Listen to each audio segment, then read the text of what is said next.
When is parenting not enough? And this video is going to explain exactly when it's time for parents to stop focusing on themselves and focus directly on their children for the benefit of the child, and also why focusing on yourself while your child is in their primary years is the most devastating thing you can do for your child when you are a person who is considered their parent, right? You are considered their primary caregiver. And if you don't give them these specific, really necessary, essential tools to be adults who can navigate the world, it puts all of us in danger, as in everyone on the planet. So initially, I filmed this video, and by the end of the video, I'm going to tell three things parents can do to help their child be better with money, be the best they can be with money, and put your child literally in the atmosphere of financial literacy, which is so important because financial literacy is what breaks generational curses. Me, I learned financial literacy late. Although it was accessible, I didn't have the awareness of it until I say late, I'm literally 23. So, in reference, right? In perspective, I am learning late because I could have been a lot farther than I am. But when I started making this video and I was taking notes on it, I was I'm gonna read over those notes as well. But I want to start with the reiteration of notes that I made on top of those. And I have to preface first with what I edited and modified because the original video was reinforcing and re-enhancing this belief that my parents did a terrible job preparing me for adulthood. And it was about kind of me, and I had to really understand that I was about to do something I wouldn't want done to me. And so this is why my videos are now going through an intentional filter of what I say on my channel, because whether I get one view or two views, that one person that watched it is still a person, and they deserve to have the highest level principles being planted into their mind. If they're going to sit and watch a 1 minute or a 40-minute video, they deserve to have the best beliefs and thoughts and values implanted into them instead of me kind of sharing into the abyss and not making content that's actually helpful. And so that's what I was literally going to do, share into the abyss. I clicked, to film the video, and it was not well thought out. Again, I think out all my content, but I'm adding an additional filter to what I'm posting. And it really showed me that I don't just make content. It really showed me, I literally stopped myself in my tracks from posting that video, and it showed me that I love the people who watch my videos, trolls or not. I love the trolls too, but the people that support, the people that see me as a person who not like helps them, but is alongside of them in this journey, it really reinforced to me to check the content. And I made this a few days ago, so I've been checking the content since then. I've made about 5 other videos since this. But um I had to remember that I'm also being watched, and the info that I share is harmful, and the thoughts that I put out and the ideas that I put out, they need to be thorough. They need to be thought through. They need to be double, triple, quadruple checked before they are put out into the abyss, because someone could have found that video when they're in a very dark place with their parents, and it reinforces not to invalidate their experience with their parent, because it could be very true that their parent didn't do what they're supposed to do in regards to financial literacy. But what it does is in that moment, it reinforces, hey, your parent did something that shouldn't be done. It expands their anger instead of expanding their joy and what is going good in their life, and expanding on the good that could come from it and the good that they could share because of their struggle. And so that's such an important thing, because this information that I was so deeply like typing out the script, and this is so good, like pouring out my entire feelings and everything. But that could have kept a dad away from her daughter or a mom away from her daughter, right? Because I'm spreading low vibrational words, thoughts, and ideas. And that is not what happens on the Kai Dreams Big YouTube channel and the PMC brand. That is not what this is about. This is literally about the highest evolution that I'm currently at and continuing to document that journey. I don't know if you guys have realized yet, but the essential model of this channel is I make 40-minute, 30-minute, super long, detailed videos of these specific transformations I'm going through. And then I take that information and I chop it up into small little videos, and people literally find those shorts, right? These YouTube shorts, and that's how they are like, this is exactly for me. I love this. I want to hear more about it. And they go watch the full video to get the full picture. Because a lot of the topics I talk about are not just like one, two, three tips, four, five, six. It's literally breaking down myths, unlearning and debunking different developed beliefs that are developed in adults that have thought this for 20, 30, 40 years. And I've gotten a comment from a parent one time that kind of talked about her daughter. And it's so interesting because I'm 23 and I know that I'll be doing this. I mean, I've always talked about my ideas, so I'm never going to stop talking about my ideas. But it's so interesting that someone who is a parent who has a child, that child could benefit from what I post, but I would never want to reinforce to that child something's wrong with their parent. I would much rather approach it in a different way. And I believe in polarity. I believe in the good and bad of every situation. I believe in the sunshine and the darkness of every situation. A tree has to grow down to grow up. So I believe in the contrast and the polarity and the duality of everything. And what I know is that making a video about your parents not setting up financially to be financially literate could put a lot of people in a hatred space with their parents. When I could say, hey, you didn't learn financial literacy, but I know financial literacy. I'm going to share what I know about this to you, and you share it to everyone that you also think didn't have it. So that's also another reason why I put my stuff on YouTube and not just like, I used to do a podcast 2 years, 2.5 years ago. I had a podcast telling these same things, going through the same transformations. Because I was doing a lot of voice notes in my phone. And so I was like, I'm just going to post these as podcasts. Why not? And it got a lot to keep up with. And I prefer the face to face kind of, this is like my bread and butter right now. So instead of making a video that is for parents, telling them how to be better parents and telling them how to set their child up for financial literacy, right? This video specifically is for parents who are looking to become better parents, right? So this is not for children who hate their parents, who feel like they weren't financially set up, and things of that nature. This is a channel that is not spreading low vibrational words, thoughts, and ideas for sure.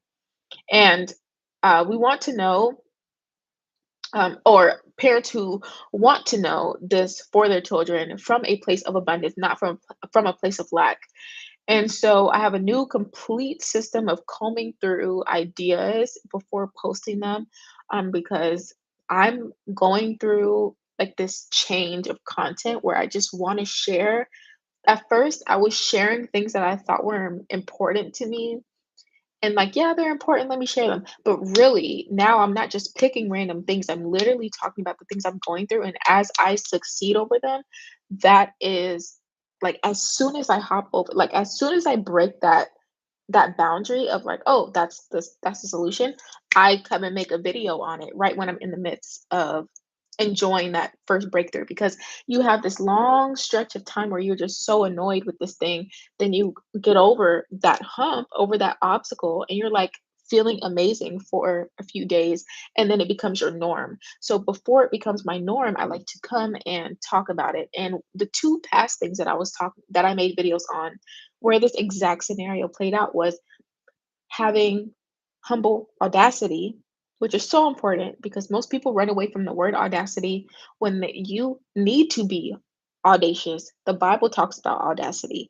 And I talked about how the Bible, not the Bible specifically, because that's a book, but God and Jesus Jesus Christ wants you to actually be audacious. And I talked about that all in the video. It was so good. And the second thing, and you can also be audacious, right? If you don't believe in God and you're not a Christian and you don't believe in Jesus Christ, but that's what inspired me to make the video because I saw that connection. But I also talked about a lot of other features in that video. The other thing is morning anxiety. A lot of people struggle with morning anxiety. They think that it's something to do with what they're eating for breakfast, which it could be, but I got over that hump. And so this channel is not to be the end all be all book of answers for everyone. This channel is specifically for those who resonate with me. And I just got a comment from a young gentleman, and I'm not going to say his name because I don't know if he wants me to do that. But he was telling me that he resonates really well with my content. And the thing about that is that it's exactly what I want. I don't want people that are like, how to manifest, how to make $1,000, how to blah blah blah. Like, how do I manifest my SP? How do I? No, because when you start doing that, that's manifestation out of desperation. Manifestation out of desperation is a lack mentality. If you're searching for answers with manifestation just to have a problem solved, then you're not living in that way. And so that's what I started making videos. And I started making videos on specifically things I thought that would help. Like, okay, these, like, a lot of people have these certain issues that I've already overcome months or years ago, let me share them. But then I realized I really do enjoy, like, once I share all that stuff that I've already overcome in all these videos, I did like 4 or 5 different videos that kind of encapsulated everything, my 6 years of manifestation, mindset, abundance, mindset. And now I'm posting about these things I'm currently going through, which I love because I can't wait to rewatch these videos one day.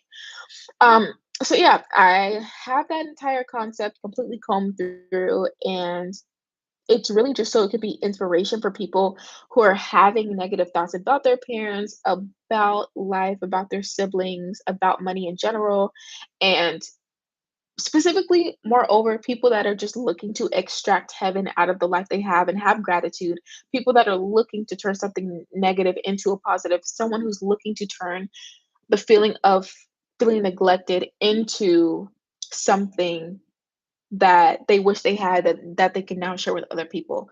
That's who I am as a person, at least at this current moment. I don't agree with like all of the hatred manifestation based. I know that people deal with a lot of hatred because I 1,000%, a trillion, billion, trillion. If there was a challenge for who has had the most anger, it I'm not gonna say I'll be top 10, but I'm not gonna say that I wouldn't be top 11. Okay. So that's really how I feel about that certain aspect. And just to wrap up so I can get into the topic, because I'm still gonna go over these points and literally modify the video as I go. I have 4, 5, 7 points. Yeah. And I made this 7 day 8 days ago. So this is I haven't read this in a while, which is going to be interesting as well.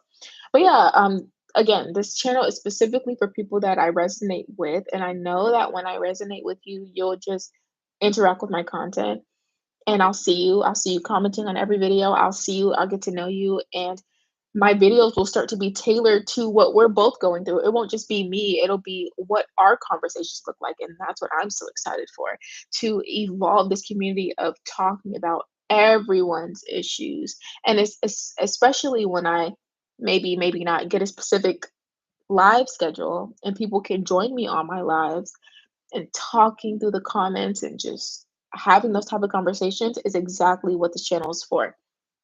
So the first thing that I wrote down is if you don't have kids, don't, I mean, if you, okay, pause. If you have kids, don't worry about your financial literacy, worry about theirs. Now, I still agree with that. I think if you're a parent, already a parent, and you have not focused on your own financial literacy, you need to play the game of time. And the reason why financial literacy building for yourself after you become a parent doesn't necessarily work is not because you're absolutely cooked and you don't have access to that financial literacy, and that you shouldn't. It just is that you can actually benefit your child more by playing the double game, which is you teaching them, learning beside them, and also teaching yourself at the same time. Focusing on your financial literacy when you have a 10-year-old, you should be inviting them into this financial conversation so that when you start to see things work, when you start to figure out what an HYSA is, when you figure out how to open up a Roth IRA, when you figure out how to invest in the stock market, they can start implementing that now. And it's going to take years to understand your specific strategy to investing and financial literacy. And it's so important that your child is there along with you so that they can learn at the same time as you. And you guys can, I'm not going to say help each other, but really it is helping each other. And I want to talk about more about why the mask on first approach doesn't work. So, when you go to Delta, you go sit on your flight to fly to Hawaii, they're like, if we lose some air pressure, put on your mask, then your child's, right? That doesn't necessarily work in this aspect, the mask on first, because this is not a life or death situation of a plane losing pressure 5,000 miles or feet. It's probably 5,000 feet. I actually don't know. Let's actually look that up. But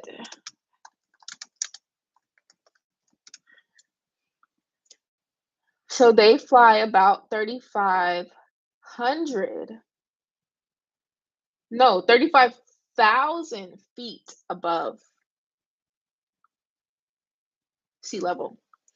So we're not talking about that type of situation. What we're talking about is your child, is you waking up every day, hating the job that you go to, waking up the next day, taking your child to school, dreading it, then the next day doing the same thing and repeating that until they turn 18. And then when they leave the house, you're repeating everything you're doing. They don't have any idea about financial literacy. So they're going to go spend all their money and have all these bad choices.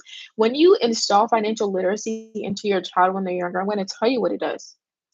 It makes your child stick out like a sore thumb because they have values and principles about money that most people do not. Most kids do not. Most kids don't understand money or financial literacy, and it makes your child stick out and make better decisions. So it's not just about, oh, I don't know financial literacy. You need to be holding your hands, child.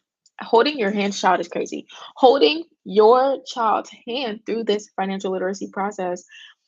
And the great thing about it is if you're holding their hand, naturally they're holding your hand as well. So you guys are walking together on this. And most people think that if they fix themselves, then they're good. But financial literacy, I wrote down that financial literacy is built differently when you're older. For instance, if you give a 10-month-old exposure to chemistry or to, yeah, let's just say chemistry, right? They are going to be better off in chemistry because you've exposed them to it. Whereas if you're a grown adult and you are exposed to chemistry, you may have a whole entire mental breakdown trying to understand chemistry. And that's what we believe as humans, right? This is one of the beliefs that is incorrect and not completely solid that I was going to share. And what actually happens is that there is two sides to the coin. So children have these very um, newly developed motor skills that allow them to learn really easily. But as an adult, you have a conscious mind, which also allows you to learn very easily. It's not all unconscious. You can consciously, deliberately practice something as an adult. So it's not necessarily that you're older that you can't get it. It's just the literal, like, so right, so there's it's not a psychological thing in the human race. It's more of older people are set in their ways, and habits that have been built over decades are the problem. It's not necessarily that they can't learn it or that they don't want to learn it. It's that they literally intrinsically feel they cannot learn financial literacy because of the habits that they have literally intertwined and interwoven into their brain with positive reinforcement, negative reinforcement, whatever the case was with you over the years. And so that's why it's so important to fix your children's financial issues while you fix your own. Now, I'm going to give you three exact points on where your energy should be going if you already have kids when it comes to financial literacy. The first thing is the mask on first approach needs to go out the window. You need to put your child's mask on first and say, how do I get my child to be financially literate before they turn 18? How do I get their money set up to start growing on its own before they turn 18? How do I get this child into a options training, FX training, any type of stock market trading so they can overcome and quantum leap financial literacy at their age? How do I start them off better than when they were born? Because most people are sending their children off to college the same way that children was born. Your child was born not knowing financial literacy, and you spent 18 years with them before they went to college, and they still don't understand it. That is not okay. That doesn't even make a lick of sense. And so that's the dreadful place this was coming from. I'm like, how am I 23 and I figured all this out from TikTok? That's ridiculous, first of all. Second off, do I really know if I'm doing it right? Because I didn't have a real example of someone that I knew in my life to teach me that stuff. But also, like, I would rather do it messy and dirty and wrong than do it right and perfection based because perfection doesn't exist. So might as well do it. And that's another thing. That actually might be my next video because I just overcame the last of that perfectionism mindset. Because I should make a video on that. Yeah. But the other thing is that you have to remember the principle of compounding. Now, the principle of compounding is literally like, oh, it's literally the same thing as when you learn something and then you get to add on to it. It's like I wouldn't know anything about YouTube streaming, live streaming, if I never opened the app or found out about the app, right? I could only live stream after I found out about the app. So that's kind of how it works. There's things that work in steps and not necessarily steps that have to be followed, but just the steps that I took. So I've been filming videos since high school, kind of figuring things out, filming videos, and now I'm able to live stream, eligible to live stream, right? So it just goes in steps. And so it's the same thing with money.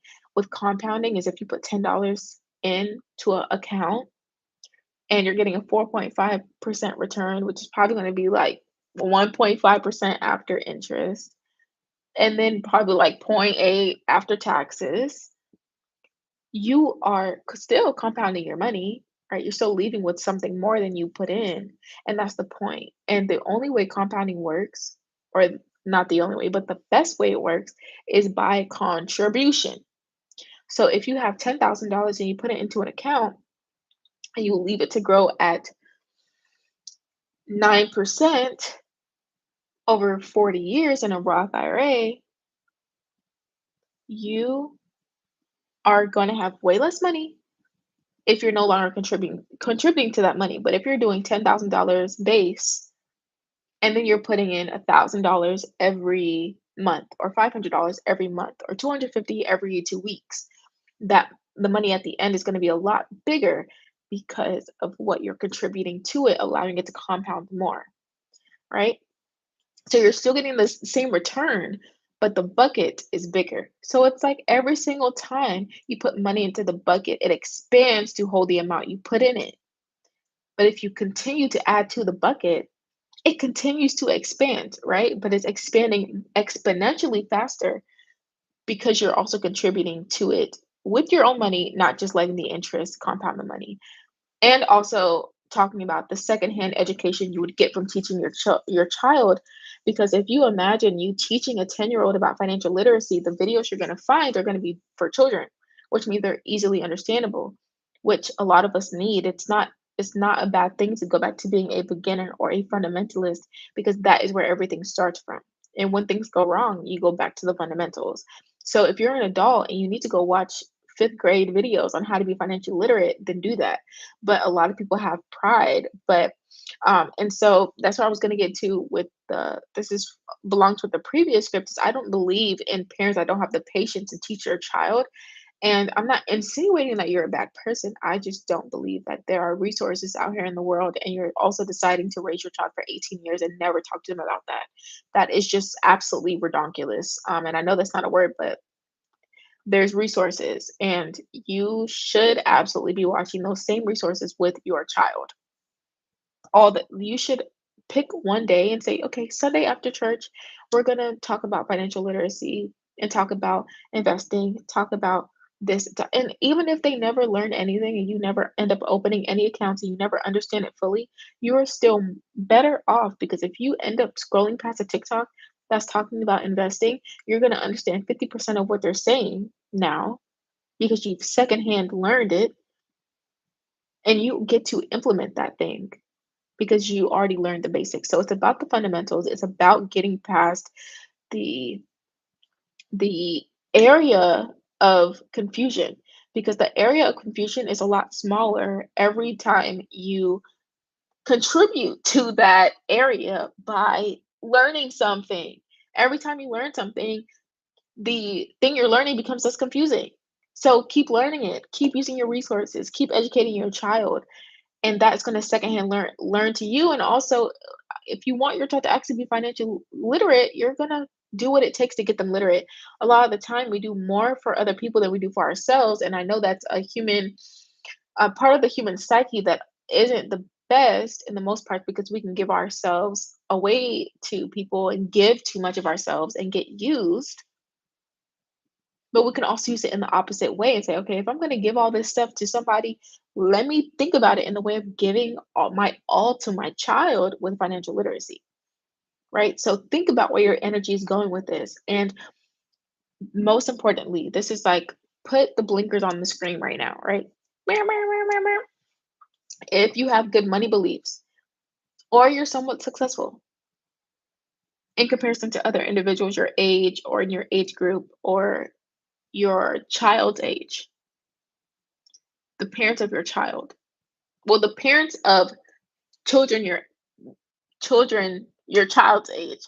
So for instance, if you're 30 and your child is 12, are the children that your child interacts with also 30? That's what I mean by that. So are you successful in comparison to those people in your same age group?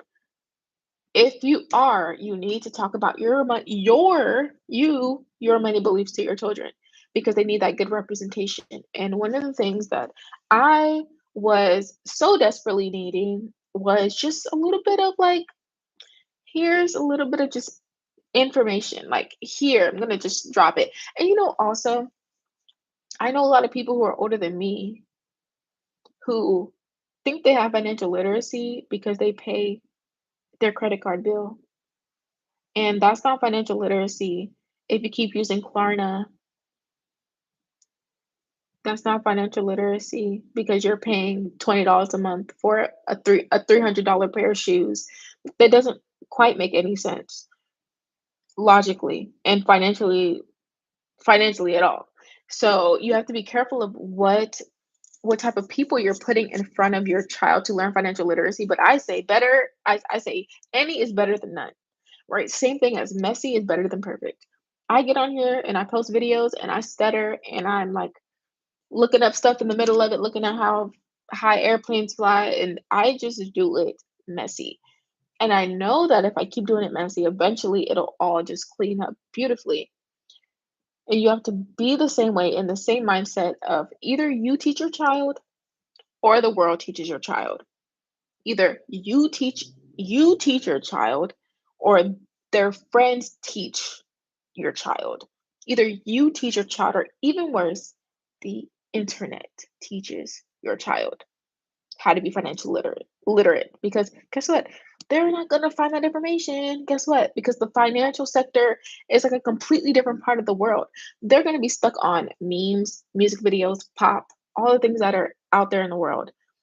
And if you never take the reins of your child's life into your own hands, which you're the only hands that their life should be in, right? But if you never take those reins and say, my does my let me ask myself, does my child know how to pay bills? How bills work? Does my child know how interest works? Does my child know how credit cards work? Does my child know how or what even API is? Do they know anything about physical versus online businesses and banking? Do they know anything in regards to saving accounts and checking accounts? Do they know anything about routing numbers and account numbers? Do they know anything when it comes to what is the difference between cash money and money that's tied up in an investment? Do they know what an investment is? Do they know what any of that stuff is? And if they don't, the same way I have access to Google to look up how high planes fly because I'm not a pilot, you need to be looking those things up with all the resources that we have. Check your local libraries, your local universities, your local community centers, your local literally ask your friends like, "Oh, what did you do to teach your child financial literacy?" And they're like, "Oh, I didn't do anything." Now you guys can teach your child together. See how you just created a accountability partner so that your child can not only have another friend, but have someone to be accountable with. And this is just a small tip of the iceberg. I'm so excited to see what questions come under this video because I am on rapid fire about this topic. Financial literacy has been the top of most of my videos on this channel for the past weeks, and for a good cause, not because financial literacy and money is something that most people watch, and I'm just trying to do videos that are popular. I really wholeheartedly believe in parents teaching their children financial literacy. Your child should know, and I don't know it all, but what I do know is how to use Google, how to use TikTok, how to use search engines, and how to get information.